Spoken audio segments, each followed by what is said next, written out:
clear skies, warm water.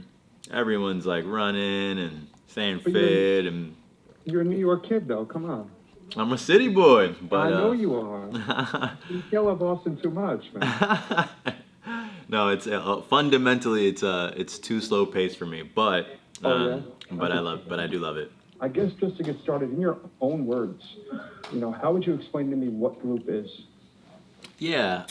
Well, Loop is an AI powered car insurance company on a mission to create fair insurance for all.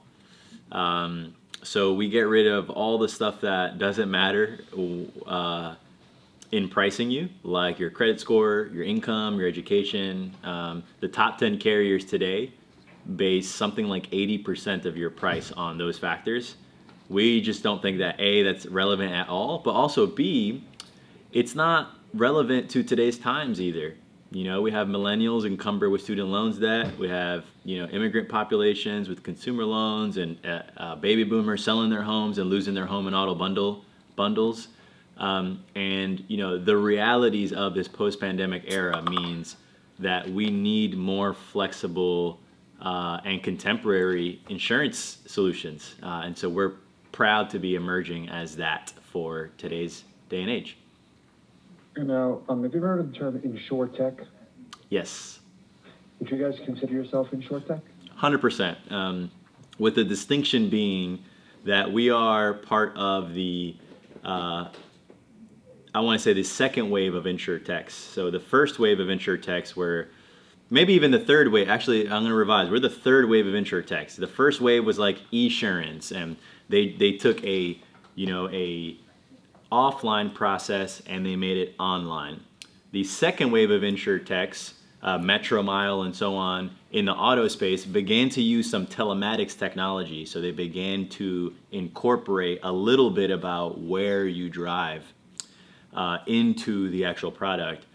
This third wave of insurtechs, what we're doing is we've fundamentally built a novel insurance product from the ground up. So rather than sprinkle a digital layer on top of a legacy product, we completely re-architected it. And today, I'm really proud to say that Loop is the only insurance product in the country that is a standard auto product that doesn't have any of those demographic factors. It's completely technology driven in terms of our underwriting. And we also have some of the digital distribution and the cute brand and all that kind of stuff. But you can't sprinkle on some illustrations onto a broken system and expect it to work for people. We had to redo it from the ground up. And now I saw, like, it's on your LinkedIn bio and it's on your website. You guys are a public benefit corporation. Can you just break that down for me? Because, as a New Yorker, the only public benefit corporation I'm aware of is the MTA. So can you explain to me how that facilitates in your product, what that means? 100%. Public Benefit Corporation, AKA a BCorp, is really important to us because it means that the mission is in our DNA, not just marketing fluff. And so to express that more concretely, a C Corp, which is a typical corporation today, has only a fiduciary responsibility to their shareholders. So their only responsibility is to maximize profits.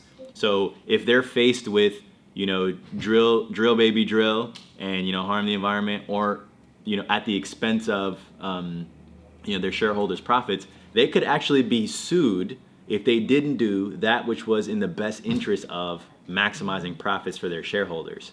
So corporations are entities that are designed purely to generate profits. A B Corp introduces this concept of a double bottom line. We have a fiduciary responsibility for our shareholders, but we also have a responsibility to the general public to be held to our mission, which is to create fair insurance for more people.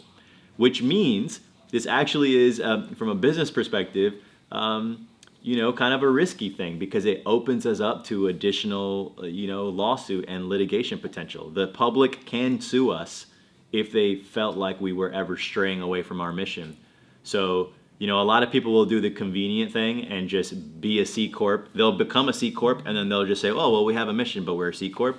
We wanted to put our money where our mouth is at, form as a B Corp, and let the public know that if ever we deviate from this mission, we can be held to task. And now, what about you guys in terms of the actual X's and O's of doing the insurance? Are you the insurance company? If I am a customer of yours and I get in an accident, do you guys offer claims, or do you go through larger companies to actually provide the insurance itself?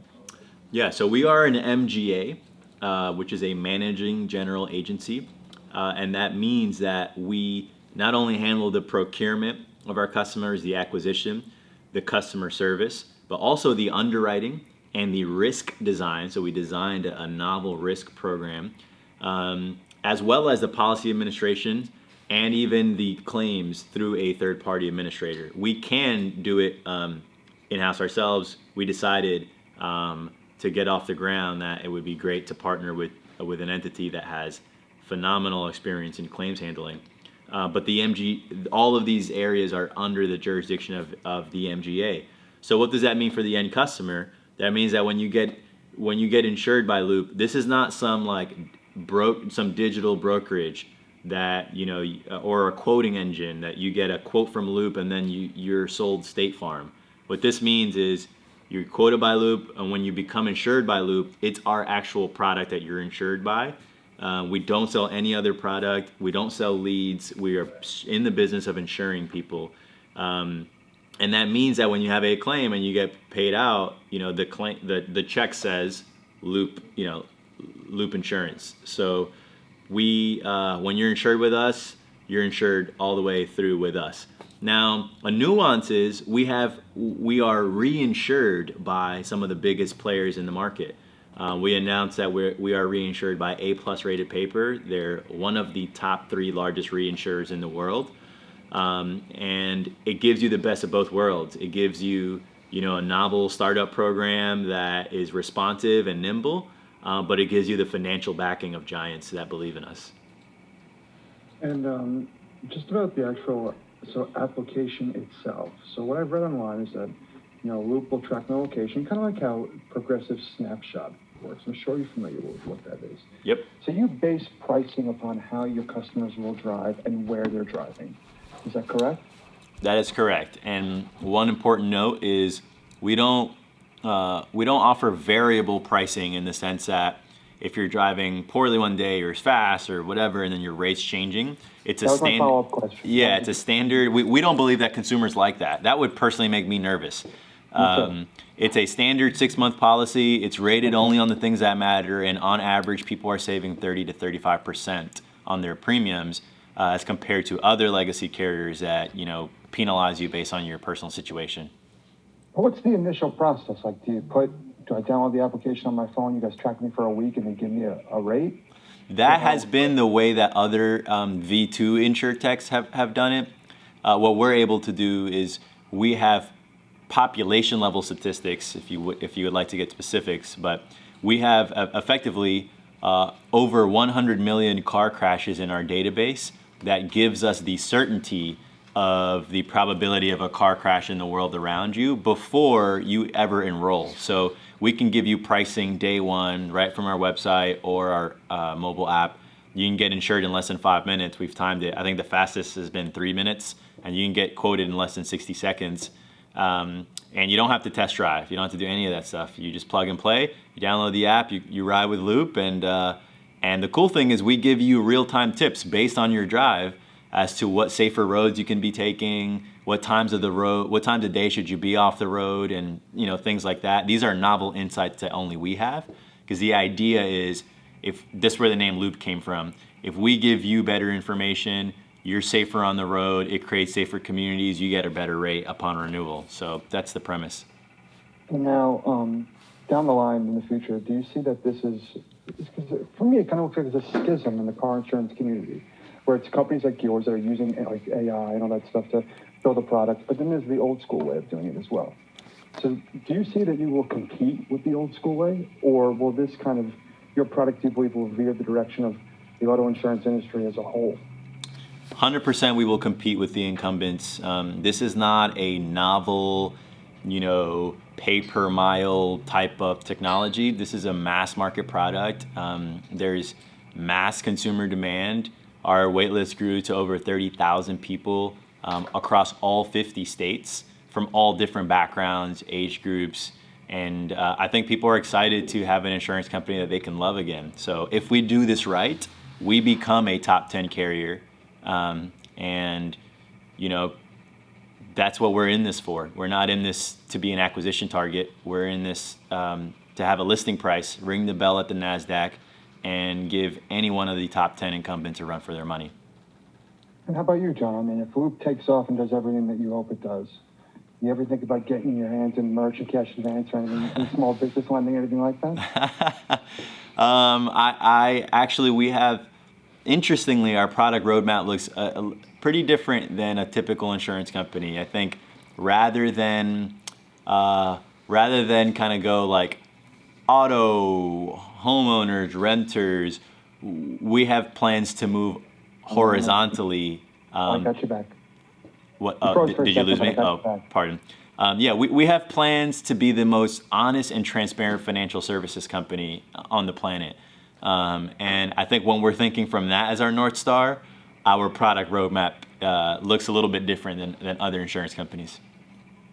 All right, well, you know what, John, that's all I got. You gave me great stuff. If you're ever back in New York, I'd love to buy you lunch and pick your brain. You seem like a bright guy. I appreciate All right, so that. it was a pleasure talking to you, okay? I'll send Deirdre the article when it's published, and feel free to share it, do whatever you like.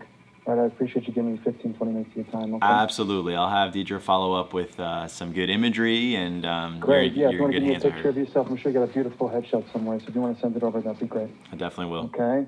All right, have a nice day. Take Thank care. you. Cheers, guys. Bye-bye. My guy's a smooth talker. He is. Listen, thanks for giving. I'd love to buy you lunch, you know. Classic New Yorker. He's like one of those, like, I'm an old school New Yorker type. I'm a Jew, I'm Italian, I'm a Jewish guy, I'm whatever the fuck you want me to be, alright? Oh my god. I'll buy you lunch sometime, alright? I'm sure you got a beautiful headshot, it's beautiful. Yo, He's like, Trump type, you know? Yeah.